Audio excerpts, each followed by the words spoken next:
안녕하세요, 굿쇼입니다. 오늘 영상에서는 어떻게 글을 써야 블로그 수익이 상승할지 어느 정도 방향을 잡는데 구체적인 예시를 들어 도움이 되는 내용을 알려드릴 것입니다.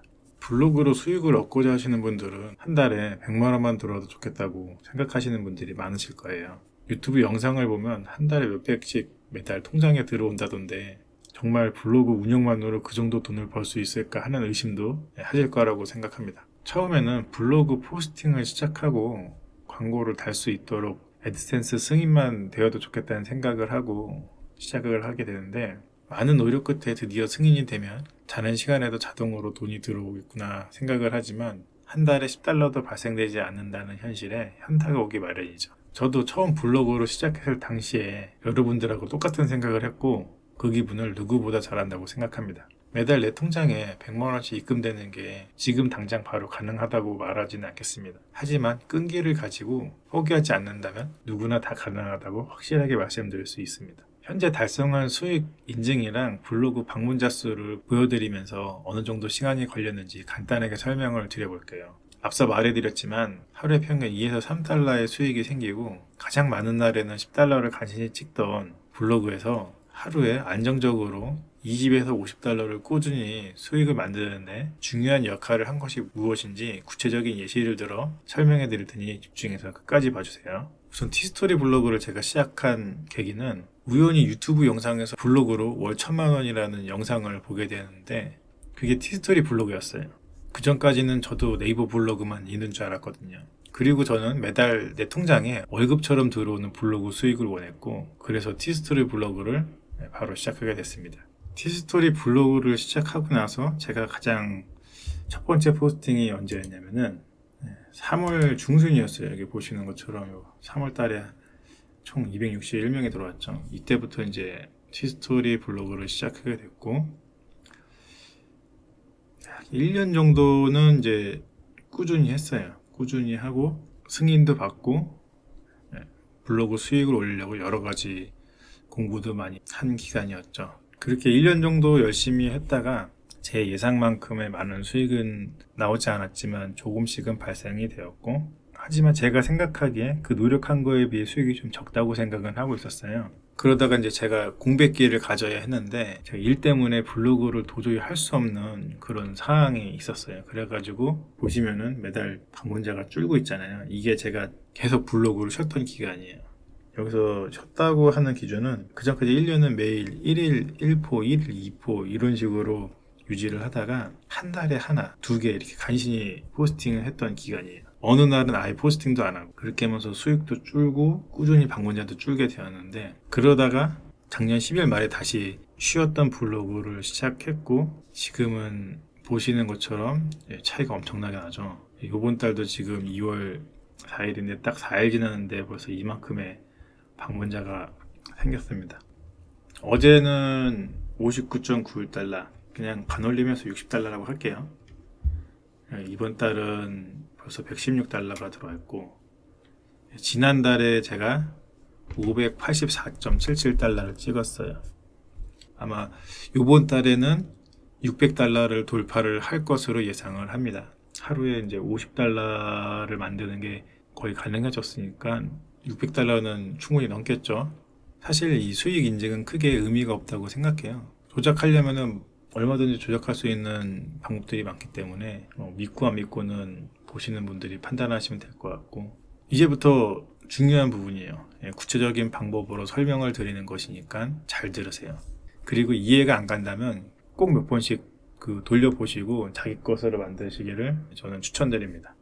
갑자기 뜬구름 잡는 얘기 같지만 이게 되게 중요한 게, 사람들은 자기 일이 아니면 관심이 없어요. 사람들은 자기 일이 아니면 관심이 없고 보고 싶은 것만 보고 듣고 싶은 것만 듣습니다. 이게 되게 중요한 게, 지금 이 영상을 보고 계신 분들도 블로그 수익 내는 것에 관심이 있기 때문에 보고 계신 거잖아요. 근데 다른 사람들한테 이 영상을 보라고 하잖아요. 때려주고도 안 봐요. 관심이 없기 때문이에요. 사람은 다 똑같은 게 자신이 관심이 있는 것을 굉장히 집중해서 보기 마련이에요. 글 쓰는 거에 대한 핵심이 돼야 되는 게 가장 개인적인 것이 어떻게 보면 가장 창의적인 것이라고 생각을 하셔야 돼요. 내 얘기 같은 문장을 써야 되고, 그러려면 누군가에게 쓰는 메시지인가를 먼저 정확하게 정하셔야 돼요. 단순히 검색량이 많고 문서수 적은 키워드 찾아서 그런 것만 포스팅할 게 아니라, 내가 블로그 포스팅을 했을 때 이곳을 누가 읽을 것인가를 먼저 생각하고 쓰셔야 한다는 거죠. 제가 지금 뜬구름 잡는 소리를 하는 것이 아니라, 제가 얘기하는 이 세 가지를 반드시 머릿속에 집어넣으셔야 돼요. 첫 번째로 정밀한 타겟팅, 두 번째가 타겟팅과 매칭되는 각고, 세 번째가 반복 포스팅과 분석입니다. 이제부터 제가 구체적인 예시를 들어볼게요. 저희가 흔히 알고 있는 고단가 키워드인 대출 관련해서 포스팅을 쓴다고 생각을 한다면, 여기서도 정밀한 타겟팅이 필요하다는 것이죠. 대출에 관심이 있는 사람이 누군지 먼저 분석을 해볼게요. 물론 예를 들어서 하는 거니까 전체적인 틀을 이해를 하셔야 되는 거예요. 무조건 금융 키워드고 제가 지금 하는 말이 따라서 한다고 수익이 발생된다 이런 게 아니라, 포스팅을 할 땐 이런 식으로 흘러가야 된다, 요거를 꼭 캐치를 하세요. 대출 관련해서 포스팅한 것을 읽을 만한 사람이 누굴까요? 당연히 대출이 필요한 사람이지만 그 사람들 중에서도 좀 분류를 나눠야 돼요. 첫 번째가 신용도가 높은 사람이 있을 거예요. 그리고 신용도가 낮은 사람이 있을 거예요. 그쵸? 이 두 분류의 사람이 있다고 생각을 합니다. 그렇다면 이 신용도가 높은 사람은 어떤 포스팅에 관심이 있을까요? 첫 번째로 신용도가 높기 때문에 1금융권, 1금융권에서 대출 알아볼 거예요. 그리고 신용도가 높은 사람들은 분명 주거거래은행에 있어요. 그리고 낮은 금리에 관심이 있겠죠. 근데 이분들은 대출 승인에 대해서는 관심이 낮아요.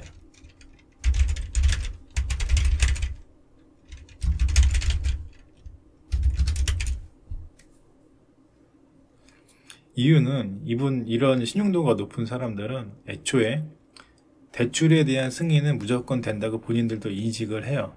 이유는 신용 관리를 잘했기 때문에 신용도가 높은 거거든요. 그건 본인들도 잘 알고 있어요. 그렇다면은 우리가 이제 포스팅에 써야 될 내용들은 이렇게 되는 겁니다.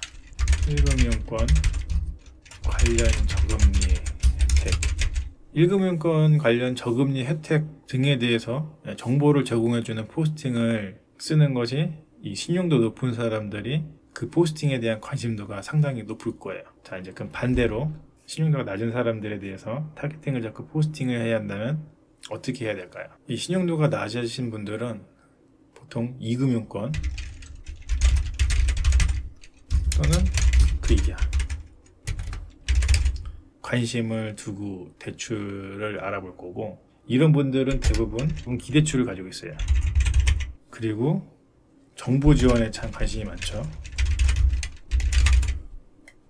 정부 지원에서 해주는 것들이 이제 신용도가 떨어져도 낮은 금리를 제공해주는 정책들이 많기 때문이죠. 그리고 이분들의 가장 큰 관심사는 이거예요. 대출이 되는가.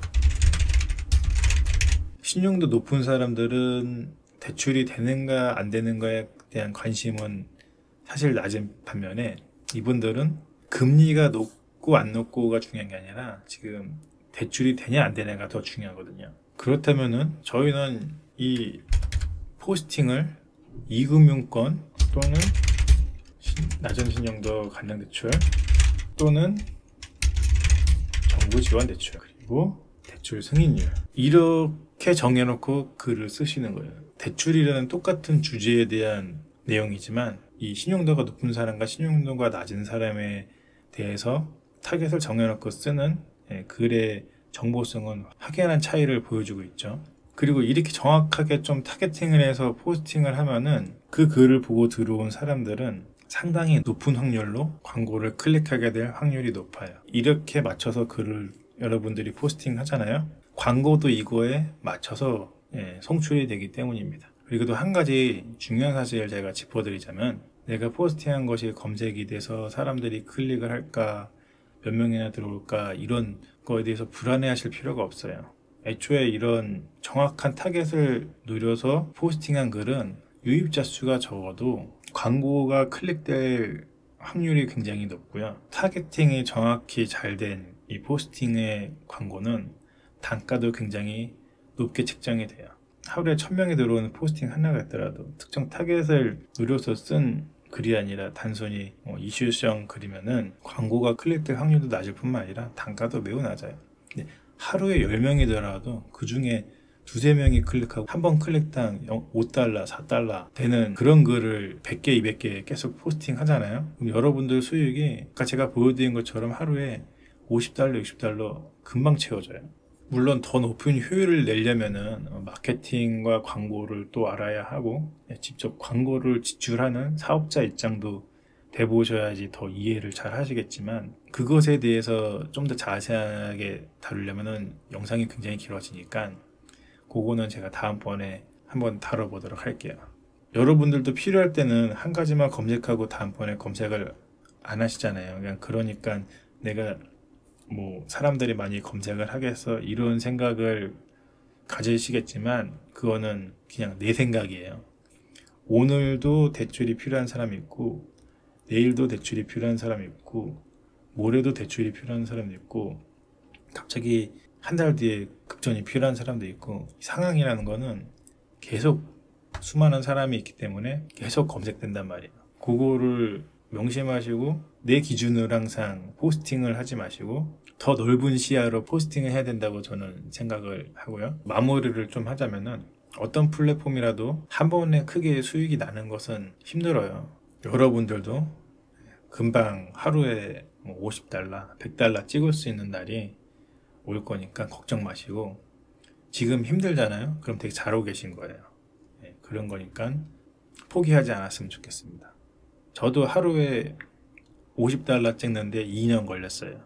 하지만 여러분들은 정말 행운이신 게 앞서 그 예시를 들여서 설명해 드린 이런 내용을 저는 어디서 듣질 못했어요. 그러니까 제가 경험해보고 이런 거를 지금 설명해 드린 건데, 이런 정보만 듣고 가셔도 여러분들은 시간 단축을 하실 수 있을 거라고 생각해요. 저는 2년이 걸렸지만 여러분들은 1년이 걸릴 수도 있고 더 단축하실 수도 있다고 생각을 합니다. 앞으로도 더 좋은 영상들을 계속 올리도록 하겠고요. 오늘 영상이 도움이 되셨다면 구독과 좋아요 부탁드립니다. 감사합니다.